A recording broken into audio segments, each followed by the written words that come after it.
Hello guys, ayan, magandang umaga sa ating lahat. Ayan, may bago akong isi-share na coin. Ayan, color brown siya na coin. Ayan, ay may nakalagay na si Elizabeth the Second. Ayan, si Elizabeth the Second. Ayan, may nakasulat dyan. Ano ba ito nakalagay? D.G. Reg F.D. 1975. Ayan. Ito ang likuran niya.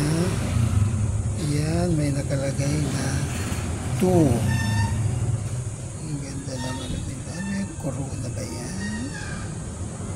Tapos, mayroon nakalagay na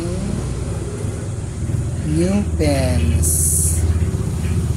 May nakalagay na new pens. Ano pa ba ito nakalagay siya? May nakasulat.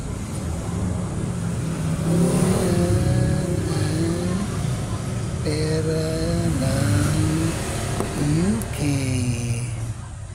Pera to ng UK. United Kingdom. Ito ang kanilang barya sa United Kingdom. Si Queen Elizabeth II, year 1975. Okay, yan lang i-share natin today. Okay, maraming salamat sa mga viewers, subscribers. Thank you sa mga co-creators. Thank you very much sa inyong lahat. Okay, God bless us all.